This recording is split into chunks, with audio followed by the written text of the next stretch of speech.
The glass was already halfway to his lips when something in the air shifted, the way it does just before a storm breaks. Sunlight poured through the diner's front windows, glinting off chrome tables and the polished bar, but suddenly the world around him felt muted, distant, wrong. A waitress passed close behind him, her shadow stretching across his arm, and in that brief moment she leaned just enough for her breath to brush his ear. Her face stayed calm, her hands steady, but her eyes reflected raw fear. She warned him without stopping, without looking back, and then she was gone. The Hell's Angel froze, instincts sharpened by decades of survival roaring awake. Whatever was in that glass was not meant to help him. If you believe in kindness, second chances, and stories that remind us no one is ever just one thing, take a moment right now to like this video, share it with someone who needs hope, comment your thoughts, and subscribe to the channel Only Kindness. Your support helps stories like this reach hearts that need them most. The man sitting at the counter was named Rowan Hale, a broad-shouldered biker in his late 40s with a weathered face that told stories long before he ever opened his mouth. His leather vest bore the unmistakable patches of the Hell's Angels, faded by sun and rain, stitched on during a life lived fast and dangerously close to the edge. To strangers, Rowan looked like trouble made flesh. To those who knew him, he was quieter than his reputation suggested, a man who had buried more friends than he could count and learned the hard way that violence always charged interest. He had stopped at the diner because it was daylight, because he was tired, and because for the first time in years he was trying to live slower. The diner itself was unremarkable, the kind of place truckers and families shared without speaking. Bright midday light filled the room, the smell of coffee and grilled onions hanging in the air. Rowan had ordered something simple, a sandwich and a drink, telling himself this was just another stop on a long road. He had been riding since sunrise, the engine still humming in his bones. The drink in front of him looked ordinary enough, beads of condensation sliding down the glass. But the warning replayed in his head again and again, sharp and urgent. Years ago, he might have laughed it off or confronted someone without thinking. Now, older and carrying the weight of regrets, he did something different. He set the glass down slowly, careful not to draw attention, and watched the room. Rowan noticed things most people missed. The way the cook avoided eye contact. The way the cashier's smile was too tight. The way the waitress who warned him kept her distance, hands trembling just slightly as she refilled other tables. Her name tag read Maribel, and she couldn't have been more than 22. There was something familiar in her fear, something Rowan recognized from his own past, the look of someone trapped by circumstances bigger than them. He didn't touch the drink again. Instead, he reached for his sandwich, forcing himself to act normal while his mind worked through possibilities. His life had taught him that danger rarely announced itself loudly. It crept in quietly, dressed as routine. Rowan remembered a time when he had been the danger, when people had crossed the street to avoid him, when kindness was something he took, not gave. Prison had taken years from him, but it had also stripped away illusions. Since getting out, he'd tried to stay invisible, to ride his bike, do odd jobs, and keep his head down. He had sworn to himself he wouldn't let his past define his future. Sitting there in the diner, he felt that promise being tested. The minutes stretched. A family laughed in a booth by the window. A trucker paid his bill and left.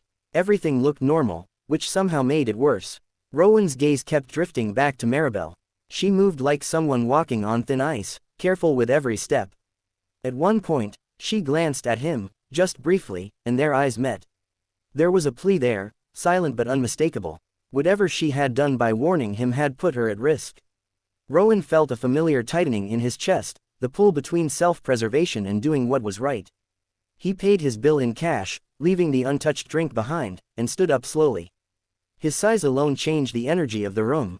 Conversations quieted. Rowan walked toward the counter, not to confront, but to observe.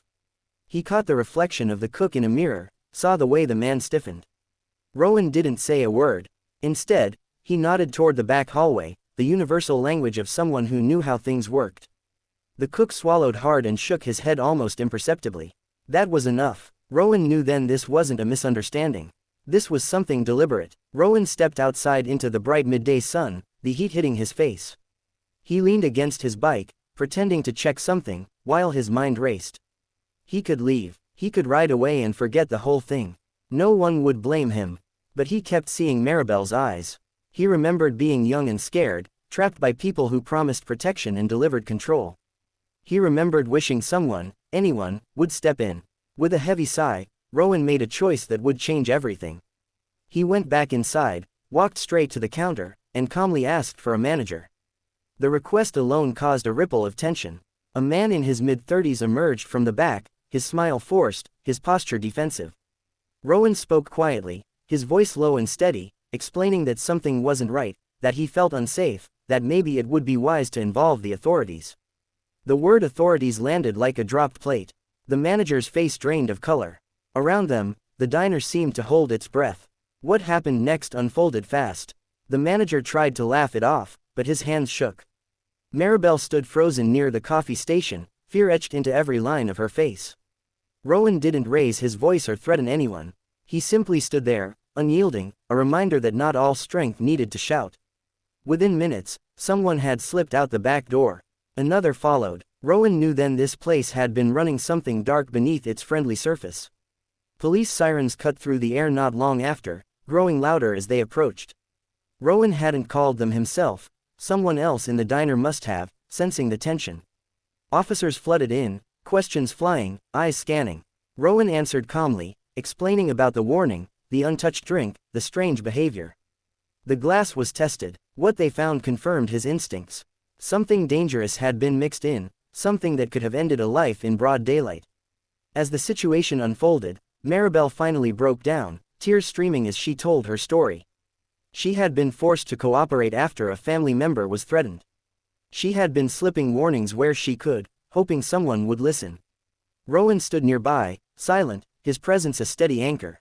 He didn't interrupt, he didn't judge, he just stayed. When it was over, when the diner emptied and the flashing lights faded, Maribel approached Rowan. She looked smaller now, exhaustion replacing fear. She thanked him in a voice barely above a whisper, gratitude and disbelief tangled together. Rowan nodded, unsure what to say. He wasn't used to being thanked. For most of his life, his actions had caused pain, not relief. Standing there in the afternoon sun, he felt something loosen inside him, a knot he hadn't known he was carrying.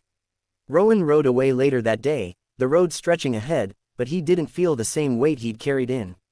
He knew the world still saw his patches before his choices.